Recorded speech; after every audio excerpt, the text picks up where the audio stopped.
വിധിപ്പകർപ്പിലെ കൂടുതൽ വിവരങ്ങൾ പുറത്തുവരുന്നു. ബിനിലുണ്ട് വിശദാംശങ്ങളുമായിട്ട്. ബിനിൽ, എന്തൊക്കെ പ്രധാന കാര്യങ്ങളാണ് വിധിപ്പകർപ്പ് വായിക്കുമ്പോൾ നമുക്ക് മനസ്സിലാകുന്നത്?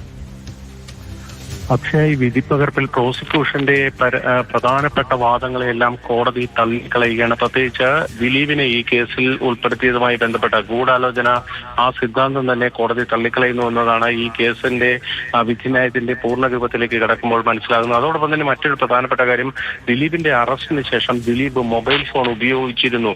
അതായത് അറസ്റ്റിന് ശേഷവും വൈകിട്ട് 6 മണിവരെ ദിലീപിന്റെ മൊബൈൽ ഫോൺ ഉപയോഗിച്ചിരുന്നു എന്നതാണ് ഈ വിധിന്യായത്തിൽ പറയുന്നത്.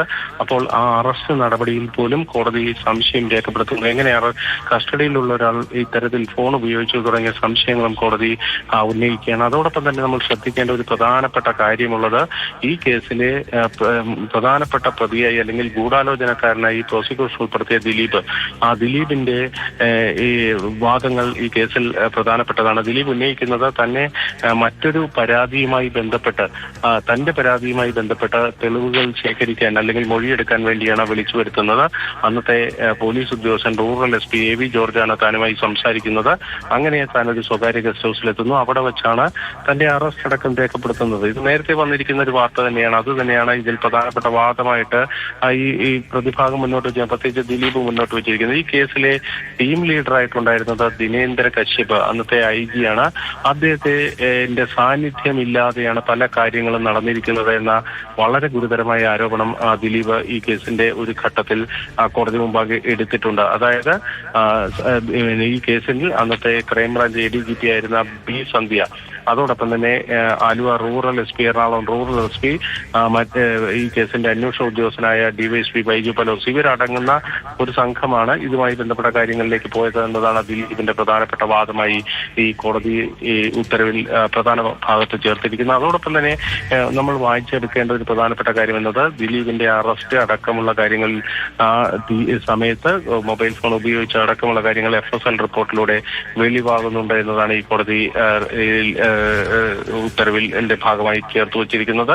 ഇതിൽ വിശാലമായ ഗൂഢാലോചനയെ പൂർണ്ണമായും തള്ളിക്കൊണ്ട്, അതായത് ദിലീപ് ഉൾപ്പെടുന്ന ഗൂഢാലോചനയെ പൂർണ്ണമായും തള്ളിക്കൊണ്ടുള്ള ഒരു ഉത്തരവാണ് ഇപ്പോൾ പുറത്തേക്ക് വന്നിരിക്കുന്നത്. 1700-ലധികം പേജുകളുള്ള ഉത്തരവിൽ ഏതാണ്ട് ഒരു 200-ഓളം പേജുകൾ ഈ കേസിലെ പ്രധാനപ്പെട്ട സാക്ഷികളുടെ മൊഴികളും അതോടൊപ്പം തന്നെ ഈ കേസിലെ 8ാം പ്രതിയായ ദിലീപിനെ ഇൻവോൾവ്മെന്റുമായി ബന്ധപ്പെട്ട കാര്യങ്ങളുമാണ്. അതോടൊപ്പം തന്നെ ഈ ജയിലിലെ ഗൂഢാലോചന, അതായത് അതായത് ഗൂഢാലോചന എന്നുള്ള വാദം പൂർണ്ണമായും കോടതി എഴുതി തള്ളുമ്പോൾ ഇങ്ങനൊരു ക്രൈം നടന്നതിന് പിന്നിൽ മറ്റ് ഗൂഢാലോചനകളൊന്നും നടന്നിട്ടില്ല, ഈ കുറ്റകൃത്യം മാത്രമാണ്, അതിന് പിന്നിൽ മറ്റൊന്നുമില്ല എന്നുള്ള ഒരു നിഗമനത്തിലേക്ക് അല്ലെങ്കിൽ അങ്ങനെ ഒരു വിധിന്യായത്തിലേക്കാണോ കോടതി എത്തിച്ചേരുന്നത്? കോടതി ഇപ്പോൾ നമ്മൾ ആ വിധിന്യായത്തിന്റെ പല ഭാഗങ്ങളും പരിശോധിക്കുമ്പോൾ അതിന്റെ പൂർണ്ണമായ വായനയിലേക്ക് നമുക്ക് ഇപ്പോഴും വരാൻ കഴിഞ്ഞിട്ടില്ല. കാരണം 1700-ലധികം പേജാണ് ആ വിധിന്യായം തന്നെ ഉള്ളത്. അതിന്റെ 1100 പേജുകളൊക്കെ വരുമ്പോഴാണ് ഇതിൽ A8, അതായത് ദിലീപിന്റെ പങ്കാളിത്തവുമായി ബന്ധപ്പെട്ട കാര്യങ്ങൾ വിശദീകരിക്കുന്നത്. ആ ഭാഗം തന്നെ ഏതാണ്ട് 200 പേജോളം ദിലീപിന്റെ ഈ കേസിലെ ഇൻവോൾവ്മെന്റുമായി ബന്ധപ്പെട്ട കാര്യങ്ങളിൽ കോടതി വളരെ വിശദമായി തന്നെ ആ ഭാഗം രേഖപ്പെടുത്തിയിട്ടുണ്ട്. അവിടെയാണ് പ്രോസിക്യൂഷന്റെ വാദങ്ങളെ കോടതി പൂർണ്ണമായും തള്ളിക്കളയുന്നത്. ഇതിൽ നമ്മൾ ശ്രദ്ധിക്കേണ്ട ഒരു കാര്യം, ജയിലിൽ വെച്ച് നടന്ന ഫോൺ സംഭാഷണം അടക്കമുള്ള കാര്യങ്ങളിൽ അതെല്ലാം തന്നെ കോടതി അതിനെ നിരാകരിക്കുകയാണ്. അതിൽ കോടതി ഒരുപാട് ആക്ഷേപങ്ങൾ ഉയർത്തുകയാണ് ചെയ്യുന്നത്. അതായത് ആ ഫോൺ കോൾ അടക്കമുള്ള കാര്യങ്ങൾ, ജയിലിൽ നിന്ന് കത്ത് വന്ന കാര്യങ്ങൾ, അതെല്ലാം തന്നെ ഈ ഗൂഢാലോചനയുടെ ഭാഗമാക്കിയാണ് പ്രോസിക്യൂഷൻ കണ്ടിരിക്കുന്നത്. പക്ഷേ അതിനെ ഒന്നും ഈ കോടതി അംഗീകരിക്കുന്നില്ല എന്നതാണ്. അതിനെ പൂർണ്ണമായും തള്ളുകയാണ് ഈ ഉത്തരവിലൂടെ എറണാകുളം ജില്ലാ പ്രിൻസിപ്പൽ സെഷൻസ് കോടതി ചെയ്തിരിക്കുന്നത്. അതിലെല്ലാം തന്നെ നിയമപരമായി ഒരുപാട് പോരായ്മകൾ ഉണ്ട്. അതൊന്നും തെളിവായി സ്വീകരിക്കാൻ കഴിയുന്നതല്ല എന്നതാണ് കോടതി വ്യക്തമാക്കുന്നത്. അതായത് ഇതിലെ തുടരന്വേഷണവും അതിനുശേഷം നടന്ന ബാലേന്ദ്രകുമാറിന്റെ വെളിപ്പെടുത്തലിന് പിന്നാലെ നടന്നിട്ടുള്ള ആ തുടരന്വേഷണം, അതിനെല്ലാം പൂർണ്ണമായും തള്ളിക്കൊണ്ടുള്ള ഒരു ഉത്തരവാണ് പുറത്തേക്ക് വന്നിരിക്കുന്നത്. ഇതിൽ നമ്മൾ ശ്രദ്ധിക്കേണ്ട കാര്യം, ഇതിന്റെ ഉത്തരവിന്റെ പൂർണ്ണ രൂപം വായിക്കുമ്പോഴാണ് കൂടുതൽ കാര്യങ്ങൾ വ്യക്തമാകാൻ പോകുന്നത്. സുനി, ദിലീപിൽ നിന്ന് പണം വാങ്ങിയെന്ന് തെളിയിക്കാനായിട്ടില്ല, ദിലീപ് പണം നൽകി ഇതിന് തെളിവില്ല, അങ്ങനെ പല കാര്യങ്ങൾ ഗൂഢാലോചന എന്നുള്ള വാദം വാദം എഴുതി തള്ളുന്നു. ഈ കാര്യങ്ങൾക്കൊക്കെ തെളിവില്ല എന്ന് കാണിച്ചുകൊണ്ട് തന്നെയാണ് കോടതി ഇതൊക്കെ തള്ളുന്നത്. ഇതിൽ ഏറ്റവും പ്രധാനമായിട്ട് സ്ട്രൈക്ക് ചെയ്തൊരു വരി, ആകാശം ഇടിഞ്ഞു വീണാലും നീതി നടക്കട്ടെ എന്നുള്ള വിധിന്യായത്തിലെ ആ ഒരു വരി എന്ന് പറയുന്നത് ഇപ്പോൾ തന്നെ ഈ വിധി വന്നതിന് പിന്നാലെ പല കോണുകളിൽ നിന്നായിട്ട് പലതരത്തിലുള്ള വിമർശനങ്ങളും കുറ്റപ്പെടുത്തലുകളും ഒക്കെ കോടതിക്ക് നേരെയും വിധിക്ക് നേരെയൊക്കെ പൊതുസമൂഹത്തിൽ നിന്നും ഉണ്ടാകുന്നുണ്ട്. അപ്പോൾ അങ്ങനെയൊക്കെ ഉണ്ടാകുമെന്ന് പ്രതീക്ഷിച്ച് ഉണ്ടാകാനുള്ള സാധ്യതയുണ്ട്. പക്ഷെ അപ്പോഴും നീതി നടപ്പാക്കട്ടെ എന്നുള്ള അല്ലെങ്കിൽ ആ ഒരു സ്റ്റാൻഡിലായിരിക്കാമല്ലേ ഒരുപക്ഷെ അങ്ങനെ ഒരു വരി അതിൽ. പക്ഷേ അതിൽ ഏറ്റവും ശ്രദ്ധിക്കുന്നത് ആകാശം ഇടിഞ്ഞു വീണാലും നീതി നടപ്പാക്കുക, അതാണ് കോടതിയുടെ മുന്നിലുള്ള ദൗത്യം, അതാണ് നടപ്പാക്കുന്നത് എന്നതാണ് എറണാകുളം പ്രിൻസിപ്പൽ സെഷൻസ് കോടതി ഈ വിധിന്യായത്തിൽ എഴുതി വെച്ചിരിക്കുന്നത്. അതായത് എന്തൊക്കെ വിമർശനങ്ങൾ ഉണ്ടായാലും നിയമപ്രകാരമുള്ള കാര്യങ്ങളാണ് മുന്നോട്ട് കൊണ്ടുപോകേണ്ടത്, ആ നിയമമാണ് ഇവിടെ നടപ്പാക്കപ്പെടുന്നത് എന്നതാണ് കോടതി വ്യക്തമാക്കുന്നത്.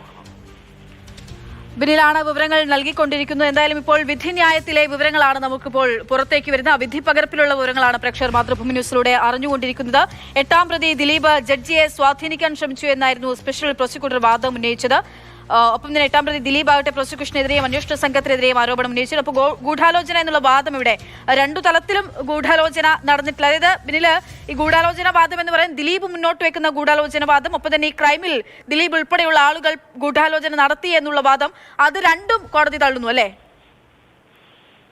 തീർച്ചയായും ആ വാദങ്ങളെല്ലാം തന്നെ തള്ളിക്കൊണ്ടുള്ള നിലപാടാണ് ഇപ്പോൾ എറണാകുളം പ്രിൻസിപ്പൽ സെഷൻസ് കോടതി ഇക്കാര്യത്തിൽ സ്വീകരിച്ചിരിക്കുന്നത്. ഇതൊന്നും തന്നെ അംഗീകരിക്കാൻ കഴിയില്ല. പൾസർ സുനിക്ക് ദിലീപ് പണം നൽകി, അത്തരത്തിലൊരു കൊട്ടേഷനായിട്ട് ഈ കൃത്യം നിർവഹിച്ചു തുടങ്ങിയ പ്രോസിക്യൂഷന്റെ വാദങ്ങളെല്ലാം തന്നെ പൂർണ്ണമായും ഈ 1700ഓളം പേജുകളുള്ള വിധിന്യായത്തിൽ കോടതി പൂർണ്ണമായും നിരാകരിക്കുകയാണ്.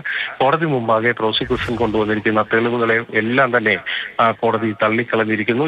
ഇത്തരത്തിൽ ദിലീപിനെതിരെ ഈ ഗൂഢാലോചന കുറ്റം തെളിയിക്കാൻ പ്രോസിക്യൂഷൻ പൂർണ്ണമായും പരാജയപ്പെട്ടിരിക്കുന്നു എന്നതാണ് ആ വിധിന്യായം പരിശോധിക്കുമ്പോൾ മനസ്സിലാകുന്നത്. നമുക്ക് ഈ ഇത്രയും വലിയ വിധിന്യായം ആയതുകൊണ്ട് തന്നെ ഇതിന്റെ പൂർണ്ണ രൂപത്തിലേക്ക് ഇപ്പോഴും കടക്കാൻ കഴിഞ്ഞിട്ടില്ല. അതിലേക്ക് കടക്കുമ്പോൾ മാത്രമാണ് കാര്യകാരണങ്ങൾ എന്തൊക്കെയെന്നത് മനസ്സിലാക്കി നമുക്ക് റിപ്പോർട്ട് ചെയ്യാൻ പോലും കഴിയും. 1708 പേജുള്ള വിധിന്യായമാണ്. പ്രേക്ഷകർ ശ്രദ്ധിക്കണം, 1708 പേജുള്ള വിധിന്യായമാണ്.